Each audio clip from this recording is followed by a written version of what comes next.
ഭാഗവും സിഡിയിലില്ല കേട്ടോ. ആ മുട്ടുമടക്കലും കാണിക്കാൻ പോവുകയാണ്. അതുകൊണ്ട് മൂപ്പര് അനങ്ങില്ല കേട്ടോ. ആ ഭാഗവും കേട്ടോളൂ.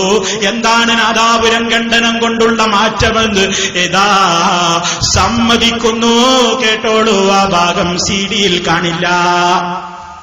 റസൂലുള്ളാഹിന്റെ ഖബറിൽ ഒരു ചാണ് മാത്രമാണ് ഉയരം.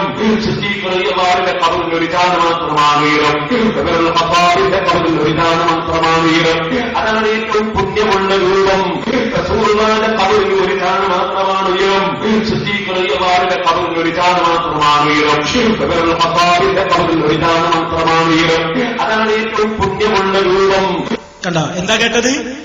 റസൂൽ സല്ലല്ലാഹു അലൈഹി വസല്ലമിന്റെ ഖബർ ഒരു ചാണ് മാത്രമാണ് ഉയരം. സിദ്ദീഖ് റളിയല്ലാഹു അൻഹുവിന്റെ ഖബറും ഒരു ചാണ് മാത്രമാണ് ഉയരം. ഉമർ ഖത്താബ് റളിയല്ലാഹു അൻഹുവിന്റെ ഖബറും ഒരു ചാണ് മാത്രമാണ് ഉയരം. അതാണ് ഏറ്റവും പുണ്യമുള്ള രൂപം. എന്തിനാ സിഡിയിൽ നിന്ന് കട്ടത്? ഇവിടെ നിങ്ങൾ പ്രസംഗിച്ചതല്ലേ, മുട്ട് മടക്കിയതല്ലേ? നിങ്ങൾ എത്ര ഇവിടെ സമയം ചെലവഴിച്ചിട്ടുണ്ട്? നിങ്ങൾ സ്ക്രീനിൽ ഇങ്ങനെ കാണിച്ചില്ലേ? അൽ മുസ്ലിമൂൻ പത്രമെടുത്തിട്ടും കാണിച്ചില്ലേ? അൽ മുസ്ലിമൂൻ പത്രത്തില് കണ്ടോ നിങ്ങൾ റസൂലുള്ളാഹി സ്വല്ലല്ലാഹു അലൈഹി വസല്ലം തങ്ങളുടെ റൗളാ ശരീഫിൽ ഖബർ കണ്ടോ? തുടക്കം ഒന്ന് നോക്കുമോനെ. ഖബർ കണ്ടോ? ശരിക്കും നിങ്ങൾ മനസ്സിലാക്കണം.